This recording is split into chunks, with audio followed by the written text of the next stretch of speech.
Hello friends, a warm welcome to all of you in my YouTube channel Akhilesh education centre. This is Akhilesh Kumar. आप सभी का स्वागत है हमारे YouTube channel Akhilesh education centre पर। दोस्तों, आज हम लोग चर्चा करने वाले हैं गोलीय दर्पण द्वारा प्रतिबिंब का बनना। इसके दो वीडियोज में हम लोग चर्चा कर चुके हैं। इसके पहले के टॉपिकों पर की सबसे पहले वीडियो में हमने देखा था प्रकाश क्या होता है और उसके बारे में सब कुछ जाना था। और आज के वीडियो के पहले जो कल की क्लास हुई थी उसमें आपने देखा था दर्पण क्या होता है, दर्पण कितने प्रकार के होते हैं। इन सब पर चर्चा करने के बाद अब हम लोग आ जाते हैं अपने टॉपिक जिसका नाम है गोलीय दर्पण द्वारा प्रतिबिंब का बनना। इसको हम लोग सीखेंगे, लेकिन इससे पहले हमें यह जान लेना चाहिए कि जो गोलीय दर्पण द्वारा प्रतिबिंब बनता है उसका किरण आरेख जो बनता है उसका नियम क्या है। तो किरण आरेख का नियम हम लोग देखेंगे कि किरण आरेख जो बनता है उसका नियम क्या है। प्रतिबिंब बनना जब हम लोग पढ़ते हैं तो जानते हैं कि किरणों के माध्यम से हम लोग प्रतिबिंब का बनना पढ़ते हैं। किरण आरेख का उपयोग करके जब हम लोग गोलीय दर्पण का प्रतिबिंब बनाते हैं तो हमें सबसे पहले जानना होगा कि हमारे पास जो स्थितियां होती हैं वो किस प्रकार से होती हैं। तो हम लोग क्या करेंगे, कल आपने पढ़ा था दर्पण के बारे में कि गोलीय दर्पण क्या होता है, उत्तल दर्पण क्या होता है और अवतल दर्पण क्या होता है। तो अवतल दर्पण क्या होता है, यदि गोलीय खंड पर पालिश इस प्रकार की जाए कि प्रकाश का परावर्तन दर्पण के अवतल भाग से संभव हो तो हम लोग इसे अवतल दर्पण कहेंगे। और यदि गोलीय खंड पर पालिश इस प्रकार की जाए कि प्रकाश का परावर्तन दर्पण के उत्तल भाग से संभव हो, यदि प्रकाश का परावर्तन दर्पण के उत्तल भाग से संभव होगा तो हम लोग उसे उत्तल दर्पण कहेंगे। और यदि प्रकाश का परावर्तन दर्पण के अवतल भाग से संभव होगा तो हम लोग उसे क्या कहेंगे, अवतल दर्पण कहेंगे। ये हो गया ध्रुव हो गया और ये क्या हो गया, इसका ध्रुव हो गया। यहाँ पर हम लोगों ने देखा था फोकस है, मुख्य फोकस, और ये क्या है, वक्रता केंद्र। और इसी प्रकार हम लोग जब उत्तल दर्पण की बात करते हैं तो यहाँ आप लोगों को एक चीज देखने को मिलेगा कि जिस तरफ हम लोग कलई किए होते हैं, मतलब कि जिस तरफ से हम लोग इस दर्पण को चमकदार बनाने के लिए उसके पिछले तरफ पर क्या करते हैं, काला करते हैं। तो जिस तरफ काला करते हैं उस तरफ इसका फोकस होता है और उसी तरफ इसका केंद्र सी भी होता है। तो इतना चीज आप लोगों को जानना है। और आप लोग पहला नियम क्या लिखेंगे, पहला नियम क्या लिखेंगे आप लोग कि मुख्य अक्ष के समांतर आने वाली किरणें, क्या लिखेंगे आप लोग समझते हुए चलिएगा, उसके बाद हम नोट करवा देंगे कि मुख्य अक्ष के समांतर आने वाली किरणें अवतल दर्पण में परावर्तन के पश्चात मुख्य फोकस से होकर जाती हैं। क्या लिखेंगे आप लोग, पहला नियम, मुख्य अक्ष के समांतर आने वाली सभी किरणें अवतल दर्पण में परावर्तन के पश्चात मुख्य फोकस से होकर जाती हैं तथा मुख्य अक्ष के समांतर आने वाली सभी किरणें उत्तल दर्पण में परावर्तन के पश्चात कहां से होकर आती हुई प्रतीत होती हैं, तो मुख्य फोकस से होकर आती हुई प्रतीत होती हैं। ये आप लोगों को याद रखना है कि ये अपना उत्तल दर्पण है और ये क्या है, इधर वाला अवतल दर्पण। अवतल दर्पण में मुख्य अक्ष के समांतर आने वाली सभी किरणें परावर्तन के पश्चात मुख्य फोकस से होकर जाती हैं। ये किरण आरेख बनाने का नियम है। उत्तल दर्पण के लिए इधर हम लोग पढ़ रहे हैं, अवतल दर्पण इधर। उत्तल दर्पण में मुख्य अक्ष के समांतर आने वाली किरणें परावर्तन के पश्चात मुख्य फोकस से होकर आती हुई प्रतीत होती हैं।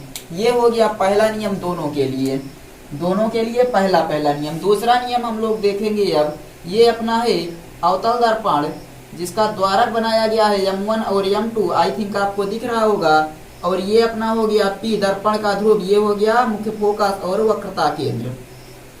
दूसरा नियम हम लोग पढ़ते हैं, इधर भी बना लेते हैं, एक उत्तल दर्पण बना लेते हैं। और उसके बाद हम लोग इधर ध्यान देंगे, ये M1 M2 दर्पण का द्वारक है और P ध्रुव है, F फोकस है, C वक्रता केंद्र है। तो दूसरा नियम क्या हमें पढ़ना है, पहला नियम आप लोग नोट कीजिए, मुख्य अक्ष के समांतर आने वाली सभी किरणें अवतल दर्पण में परावर्तन के पश्चात मुख्य फोकस से होकर जाती है तथा उत्तल दर्पण में परावर्तन के पश्चात मुख्य अक्ष के समांतर आने वाली सभी किरणें उत्तल दर्पण में परावर्तन के पश्चात मुख्य फोकस से होकर आती हुई प्रतीत होती है।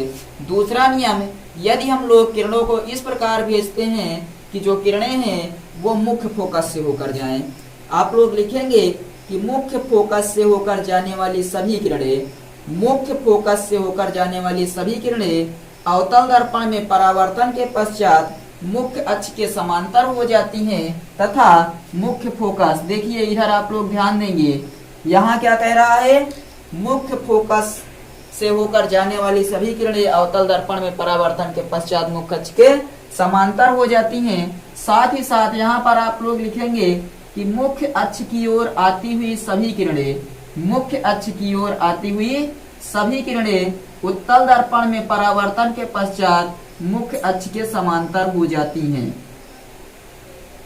ये देखिए, ये किरण इधर से आ रही है, परावर्तन के पश्चात मुख्य अक्ष के समांतर हो जाती है और कहां पर जाती हुई प्रतीत हो रही है, मुख्य फोकस पर आती हुई प्रतीत हो रही है। यहाँ पर मुख्य अक्ष के समांतर चलने वाली किरणें मुख्य फोकस से होकर जाती हुई प्रतीत हो रही है। यहाँ पर मुख्य अक्ष की ओर आने वाली किरणें और उत्तल दर्पण में परावर्तन के पश्चात मुख्य अक्ष के समांतर हो जाती हैं। और अवतल दर्पण के लिए हम लोग अब तीसरा नियम देखते हैं।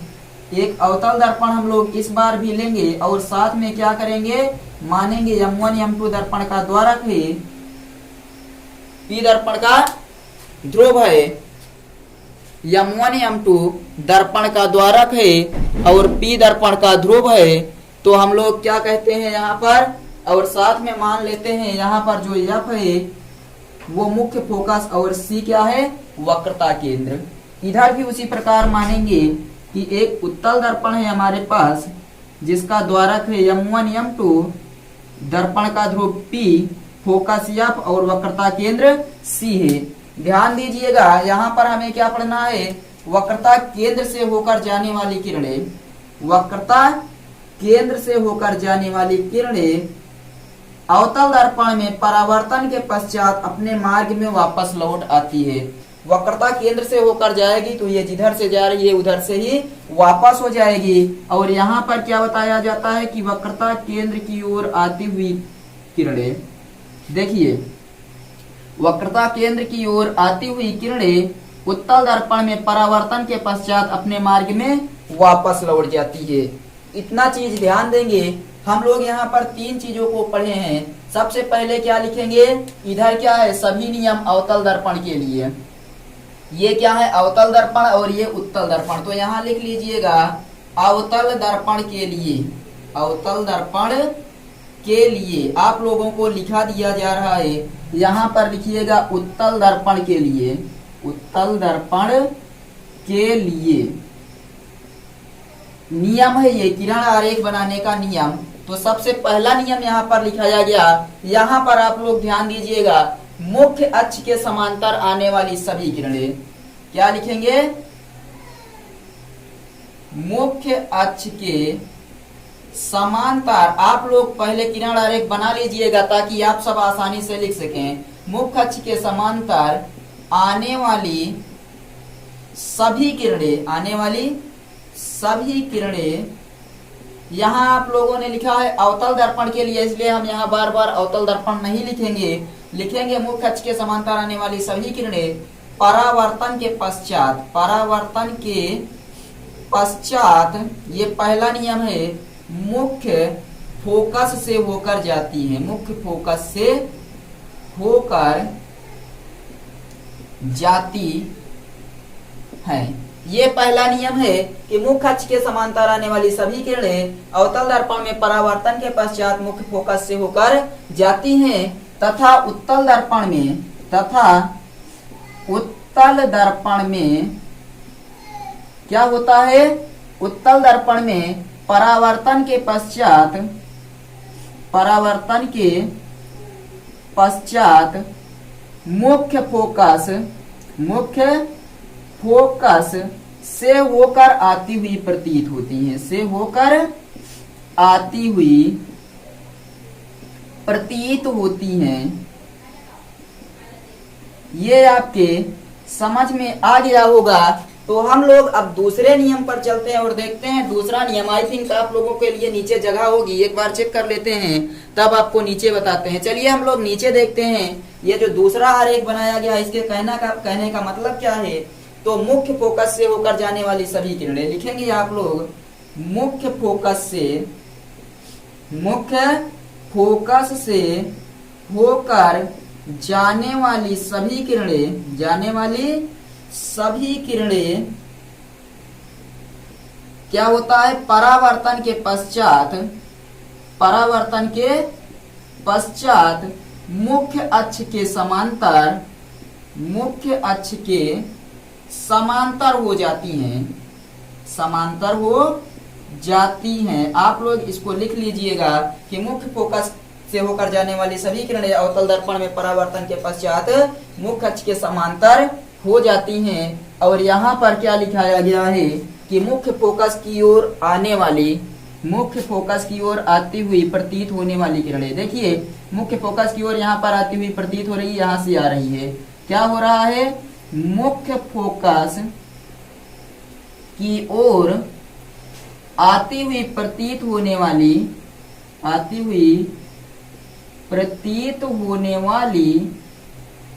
सभी किरणें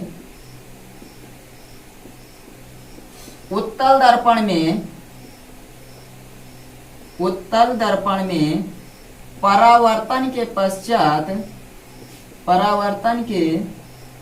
पश्चात मुख्य अक्ष के समांतर हो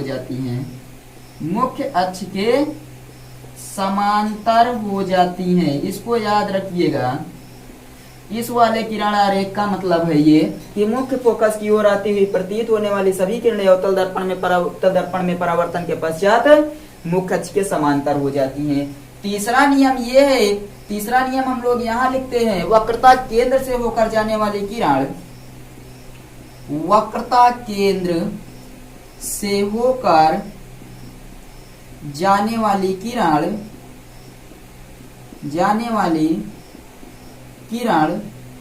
अवतल दर्पण में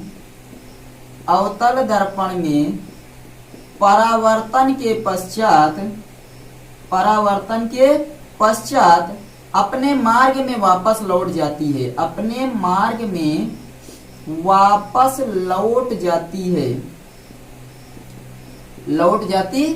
ये हो गया। और यहाँ पर लिखेंगे वक्रता केंद्र की ओर आती हुई प्रतीत होने वाली किरणें, वक्रता केंद्र की ओर आती हुई प्रतीत होने वाली किरणें उत्तल दर्पण में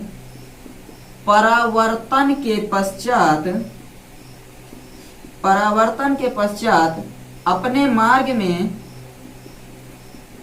वापस लौट जाती है।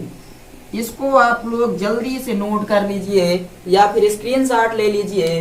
तब हम लोग चलते हैं और देखते हैं अवतल दर्पण द्वारा प्रतिबिंब का बनना। जो स्थितियां हैं उनके बारे में चर्चा करेंगे, लेकिन आप लोग इसको नोट कर लीजिए या फिर एक बार स्क्रीनशॉट ले लीजिए। आई थिंक आप सबको ये अच्छे से क्लियर हुआ होगा। यदि अच्छे से क्लियर हो गया तो एक बार कमेंट बॉक्स में जाकर कमेंट करके बताइए कि हाँ समझ में आ गया है, या फिर लाइव चैट के माध्यम से आप लोग बता दीजिए कि आप सबको समझ में आ गया है। तब हम चलते हैं आगे और देखते हैं इसके आगे का टॉपिक, जिसका नाम है अवतल दर्पण द्वारा प्रतिबिंब का बनना। जल्दी से इसको नोट कीजिए, उसके बाद हम लोग चलते हैं आगे।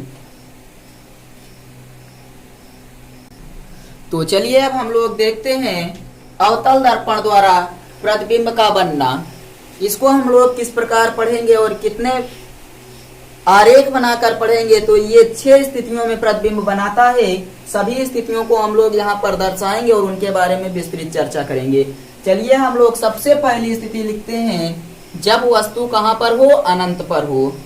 यानी कि वस्तु की स्थिति जब कहाँ पर हो, वस्तु की स्थिति अनंत पर होगी। कहाँ, अनंत पर। तब हम लोग देखते हैं कि कैसा प्रतिबिंब बनता है। मान लीजिए हमारे पास क्या है, एक अवतल दर्पण है। अवतल दर्पण के लिए हम लोग पढ़ रहे हैं, तो मान लेते हैं हमारे पास एक अवतल दर्पण है जिसका द्वारक है M1 और M2।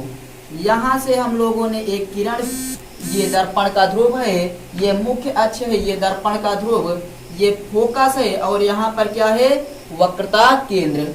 हम लोगों ने माना कि कोई वस्तु कहाँ पर रखी गई है, अनंत पर रखी गई है, अनंत पर रखी गई है। मान लीजिए यहाँ कोई वस्तु रखी गई है, तो हम लोग क्या करते हैं, अनंत से जो किरणें आती हैं उनको हम लोग मानते हैं कि मुख्य अक्ष के समांतर आती हैं। अनंत से आने वाली किरणों को मुख्य अक्ष के समांतर माना जाता है। तो हम लोग जानते हैं, अभी अभी हमने पढ़ा है कि मुख्य अक्ष के समांतर आने वाली सभी किरणें अवतल दर्पण में परावर्तन के पश्चात मुख्य फोकस से होकर जाती हैं। इसी प्रकार हम लोग यहाँ से भी एक किरण भेजेंगे, तो ये किरण भी क्या होगी, मुख्य अक्ष के समांतर आने वाली सभी किरणें अवतल दर्पण में परावर्तन के पश्चात कहाँ से होकर जाती हैं, मुख्य फोकस से जाती हैं। और इन किरणों के कटान बिंदु को हम लोग वस्तु का, यहाँ पर वस्तु का प्रतिबिंब कहते हैं। जहाँ पर दोनों किरणें एक दूसरे को काटती हैं वही इसका प्रतिबिंब बन जाता है। स्थितियां आप लोग याद रखिएगा। जब हम लोग वस्तु को अनंत पर रखते हैं तो अनंत से माना जाता है कि जो किरणें आती हैं वो मुख्य अक्ष के समांतर आती हैं, और मुख्य अक्ष के समांतर आने वाली सभी किरणें अवतल दर्पण में परावर्तन के पश्चात मुख्य फोकस से होकर जाती हैं। तो यहीं पर इसका प्रतिबिंब बन जाता है। जहां पर वस्तु एक दूसरे को किरणें काट रही हैं वही उसका प्रतिबिंब हो जाएगा।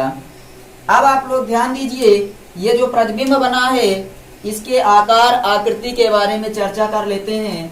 तो इसका जो आकार है, जो इसका आकार है वो वस्तु से छोटा है, वस्तु से बहुत छोटा है, बहुत छोटा, यानी कि बिंदु आकार का हम लोग इसको बोल सकते हैं, बिंदु आकार का।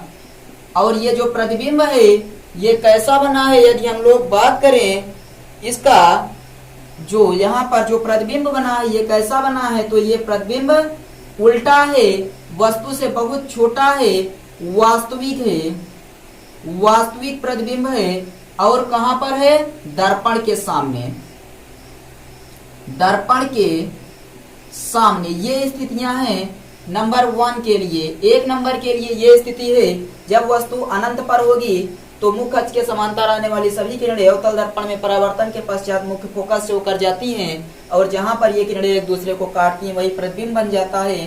आकार वस्तु से बहुत छोटा है, बिंदु आकार का, उल्टा बन रहा है, वास्तविक और दर्पण के सामने। अब हम लोग लेते हैं दूसरी स्थिति। दूसरी स्थिति को हम लोग मानते हैं कि जो वस्तु रखी है वो अनंत और वक्रता केंद्र के बीच में।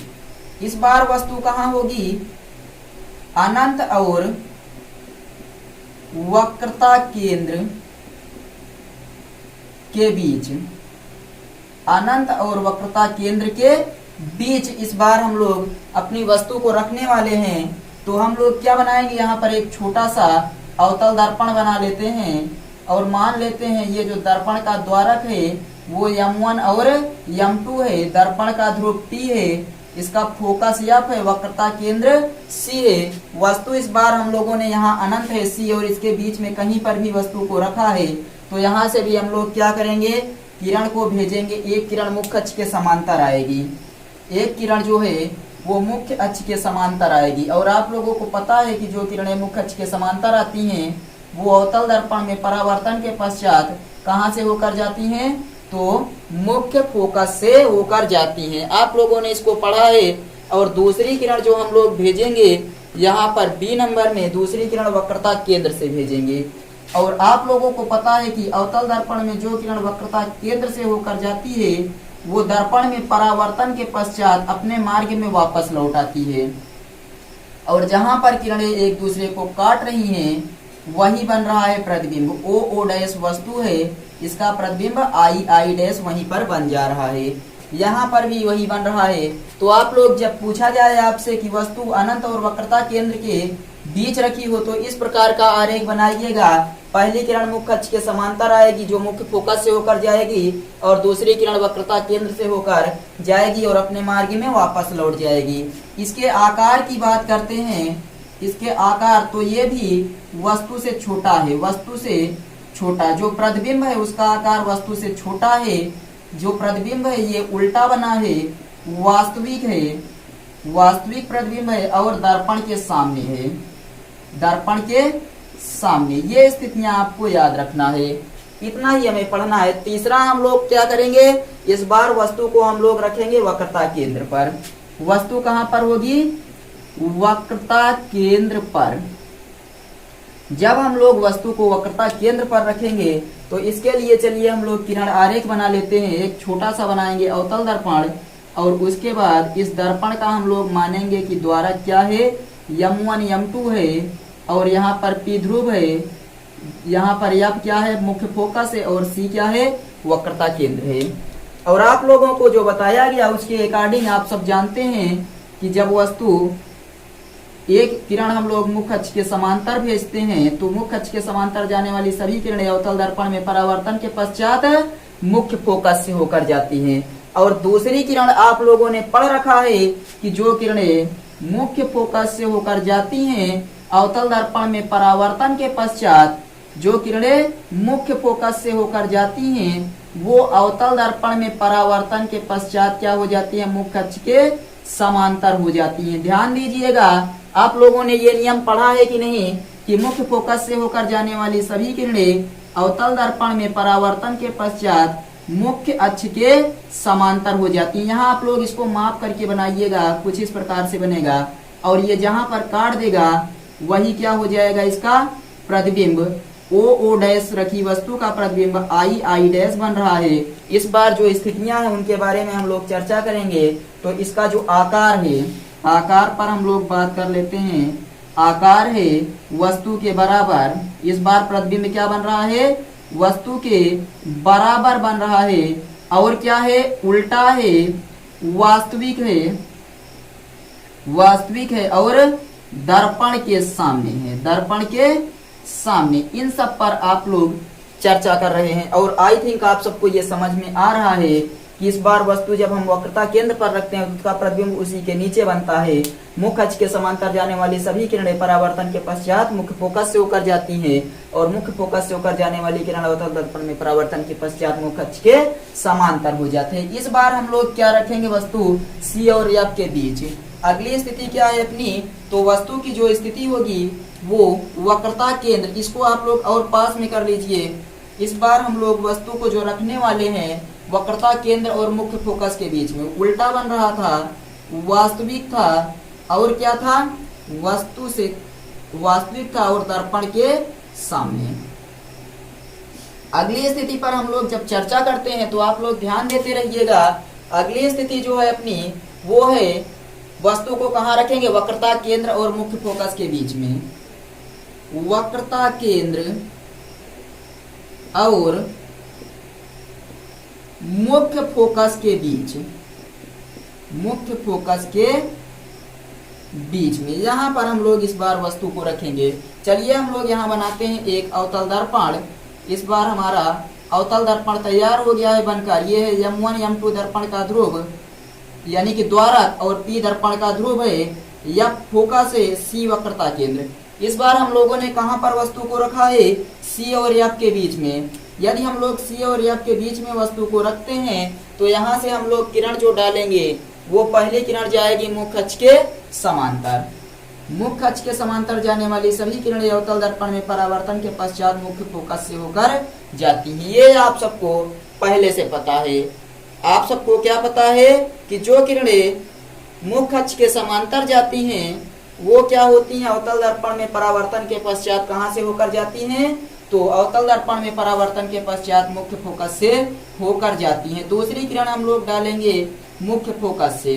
मान लीजिए दूसरी किरण हम लोग यहाँ से भेज देते हैं इससे, तो ये किरण परावर्तन के पश्चात मुख्य अक्ष के समांतर हो जाएगी, और जहां पर ये किरणें एक दूसरे को काटेंगी यही उसका प्रतिबिंब हो जाएगा, यानी कि O डैश का प्रतिबिंब I डैश बन रहा है। और इसकी स्थितियों की यदि हम लोग बात करें तो इसका जो आकार है, आकार है वस्तु से बड़ा, वस्तु से बड़ा है, और उल्टा है, उल्टा वास्तविक, उल्टा है वास्तविक है, और साथ ही साथ ये क्या है, दर्पण के सामने, दर्पण के सामने। आई थिंक ये आप सबको समझ में आ गया होगा। पहली किरण हम लोगों ने भेजा मुख्य अक्ष के समांतर जो मुख्य फोकस से होकर जाएगी, दूसरी किरण मुख्य फोकस से होकर जाने वाली किरणें अवतल दर्पण में परावर्तन के पश्चात मुख्य अक्ष के समांतर हो जाती हैं। तो ये आप सबके समझ में आ गया। अब हम लोग आगे चर्चा करते हैं। इस बार वस्तु को हम लोग रखते हैं फोकस पर। वस्तु कहां पर होगी, इस बार फोकस पर, यानी कि मुख्य फोकस पर। जब वस्तु फोकस पर होगी, इसके लिए हम लोग किरण आरेख बना लेते हैं। किरण आरेख कुछ इस प्रकार से बनेगा। M1 M2 दर्पण का द्वारक है, P ध्रुव है, F फोकस है और C यहाँ पर वक्रता केंद्र है। इस बार हमने वस्तु को रखा है इस बिंदु पर, F पर, इस बिंदु पर हमने वस्तु को रखा है। तो आप लोग जानते हैं कि जो किरणें, इस बार हम लोग किरणों को कैसे डालने वाले हैं, ध्यान दीजिएगा। यदि हम लोग यहाँ पर किरणें भेजेंगे मुख्य अक्ष के समांतर, किरणें भेजते हैं मुख्य अक्ष के समांतर जाने वाली सभी किरणें अवतल दर्पण में परावर्तन के पश्चात मुख्य फोकस से होकर जाती हैं। अवतल दर्पण में परावर्तन के पश्चात कहाँ से होकर जाती हैं? तो मुख्य फोकस से। और दूसरी किरण हम लोग भेजते हैं, दूसरी किरण हम लोग भेजते हैं वक्रता केंद्र से। वक्रता केंद्र से जाने वाली किरणें परावर्तन के पश्चात उसी मार्ग में वापस लौट आती हैं। यहाँ पर आप लोग को देखने पर मिलेगा ये दोनों किरणें क्या हैं? समांतर हैं। ये दोनों किरणें कैसी हैं? समांतर हैं। तो ये किरणें समांतर हैं तो आप लोगों को काटती हुई नहीं प्रतीत हो रही हैं। जब आप लोगों को यहाँ पर कोई किरण काटती हुई प्रतीत नहीं हो रही है तो आप लोग बता दीजिएगा कि ये किरण जब नहीं काट रही है कहीं पर तो ये किरण अनंत पर काटेगी। इसलिए यहाँ पर जो वस्तु का आकार होगा, वस्तु का जो आकार होगा, यानी कि प्रतिबिंब का जो आकार होगा वस्तु से बहुत बड़ा होगा, बहुत बड़ा। और साथ ही साथ वास्तविक प्रतिबिंब होगा, वास्तविक होगा, उल्टा रहेगा और दर्पण के सामने बनेगा, दर्पण के सामने। आई थिंक आप सबको ये अच्छे से समझ में आ रहा है। ये हो गया। अब हम लोग आखिरी स्थिति पर चर्चा करते हैं, जब वस्तु ध्रुव और मुख्य फोकस के बीच में हो। वस्तु इस बार कहाँ होगी? ध्रुव और मुख्य फोकस के बीच, मुख्य फोकस के बीच। तब ये प्रतिबिंब किस प्रकार से बनेगा इस पर अब चर्चा करते हैं। हम लोग बनाते हैं एक दर्पण, अपना दर्पण बन गया। अब हम लोग क्या करेंगे? M1 और M2 मान लेते हैं दर्पण का क्या है? तो ये M1 और M2 है दर्पण का द्वारक, और ये हो गया P दर्पण का ध्रुव, F हो गया और ये हो गया C। हमें मानना है जो वस्तु अपनी रखी गई है वो कहाँ पर रखी गई है? तो जो वस्तु रखी है वो P और F के बीच में यहाँ पर रखी गई है। हम लोग भेजते हैं एक किरण को, एक किरण भेजते हैं मुख्य अक्ष के समांतर। मुख्य अक्ष के समांतर जाने वाली सभी किरणें अवतल दर्पण में परावर्तन के पश्चात मुख्य फोकस से होकर जाती हैं। अवतल दर्पण में परावर्तन के पश्चात मुख्य फोकस से होकर जाती हैं। दूसरी किरण हम लोग भेजेंगे वक्रता केंद्र से। वक्रता केंद्र से जब भेजेंगे तो ये किरण क्या होगी? यहाँ जाएगी, टकराएगी और वापस आ जाएगी। अब आप लोगों को यहाँ पर देखने के बाद एक चीज यहाँ पता चलेगी, ये दूरी जैसे जैसे किरणें दूर जा रही हैं इनके बीच की दूरी क्या हो रही है? बढ़ती जा रही है। तो ये किरणें कहीं पर भी नहीं काटेंगी एक दूसरे को, क्योंकि बीच की दूरी बढ़ती हुई जा रही है। तब हम लोग क्या करेंगे? ध्यान दीजिए, जब किरणें नहीं काटेंगी तो हम लोग इसको पीछे बढ़ाना स्टार्ट कर देंगे। इस किरणों को क्या करेंगे? पीछे की ओर बढ़ाना स्टार्ट कर देंगे, और जहां पर ये किरणें एक दूसरे को काट देंगी वही उसका प्रतिबिंब बन जाएगा। और इस बार जो प्रतिबिंब बना है वो भी विवर्धित है, यानी बहुत बड़ा है। ओ डैश का प्रतिबिंब आई डैश बन रहा है। इस स्थिति को आप लोग नोट पॉइंट में करके भी लिख सकते हैं। और यदि हम लोग इसके आकार की बात करें, इस प्रतिबिंब में जब आकार बनता है विवर्धित होता है, विवर्धित यानी कि वस्तु से बहुत बड़ा, बहुत बड़ा। और इस बार जो प्रतिबिंब बना है वो आभासी है। कैसा है? आभासी है। और क्या है? दर्पण के पीछे है, दर्पण के पीछे बना है। और इस बार प्रतिबिंब सीधा बना है। तो एक ही स्थिति है जहां पर प्रतिबिंब जो है अपना सीधा बनता है, बाकी सारी स्थितियों में प्रतिबिंब उल्टा बनेगा। तो आप लोग इसको एक बार पुनः समझ लीजिए, उसके बाद आप लोग इसको स्क्रीनशॉट ले लेंगे, साथ में आई थिंक नोट किए होंगे। तो चलिए हम लोग अब इस पर चर्चा करते हैं बारी बारी से। उससे पहले यदि आप लोग यहाँ तक वीडियो को देखे हैं और वीडियो पसंद आ रहा है तो चैनल को सब्सक्राइब कर दीजिए, ताकि इसी प्रकार के वीडियो आप सबको डेली मिलते रहें रात को 9 बजे। अवतल दर्पण द्वारा प्रतिबिंब बनना हम लोग पढ़ रहे हैं। वस्तु की स्थिति अनंत पर है, अनंत से आने वाली किरणों को समांतर माना जाता है, इसलिए हम लोग मुख्य अक्ष के समांतर किरणें भेजेंगे। मुख्य अक्ष के समांतर आने वाली सभी किरणें अवतल दर्पण में परावर्तन के पश्चात मुख्य फोकस से होकर जाती हैं और जहां पर किरणें एक दूसरे को काटती हैं वही उसका प्रतिबिंब बनता है। यहाँ आप लोग देखेंगे जो प्रतिबिंब है वो बिंदु आकार का बना है, उल्टा होगा और साथ ही साथ वस्तु से छोटा होगा और दर्पण के सामने। दूसरी स्थिति पर हम लोग चर्चा करते हैं। दूसरी स्थिति में हम लोग वस्तु को रखेंगे अनंत और वक्रता केंद्र के बीच में। अनंत यहाँ पर कहीं है और वक्रता केंद्र यहाँ पर, इसके बीच में रखेंगे। पहली किरण मुख्य अक्ष के समांतर भेजेंगे जो मुख्य फोकस से होकर जाएगी और दूसरी किरण वक्रता केंद्र से भेजेंगे जो अपने मार्ग में वापस लौट आएगी। जहां पर काटेगी वहीं पर इसका प्रतिबिंब बन जाएगा। वस्तु से छोटा प्रतिबिंब होगा, उल्टा होगा, वास्तविक और दर्पण के सामने बनेगा। तीसरा है वक्रता केंद्र पर आकार कैसा होगा। देखिए वक्रता केंद्र पर हम लोगों ने दोनों किरणों को कैसा भेजा है, पहली मुख्य अक्ष के समांतर जो मुख्य फोकस से जाएगी और दूसरी मुख्य फोकस से जो मुख्य अक्ष के समांतर हो जाएगी। जहां पर काट देंगी वहीं प्रतिबिंब बन जाएगा, वस्तु के बराबर इस बार प्रतिबिंब बनेगा, उल्टा होगा, वास्तविक और दर्पण के सामने। चौथी स्थिति वक्रता केंद्र और मुख्य फोकस के बीच। वक्रता केंद्र और मुख्य फोकस के बीच रखेंगे। पहली किरण मुख्य अक्ष के समांतर भेजेंगे। मुख्य अक्ष के समांतर जाने वाली सभी किरणें मुख्य फोकस से होकर जाती हैं और दूसरी किरण हम लोग भेजेंगे कहां से, मुख्य फोकस से। मुख्य फोकस से जाने वाली सभी किरणें अवतल दर्पण में परावर्तन के पश्चात मुख्य अक्ष के समांतर हो जाती हैं। जहां पर किरणें एक दूसरे को काटती हैं वही उसका प्रतिबिंब बन जाता है। प्रतिबिंब इस बार वस्तु से बड़ा है, उल्टा है, वास्तविक और दर्पण के सामने। जब वस्तु फोकस पर रखी हो तो एक किरण हम लोग मुख्य अक्ष के समांतर भेजेंगे।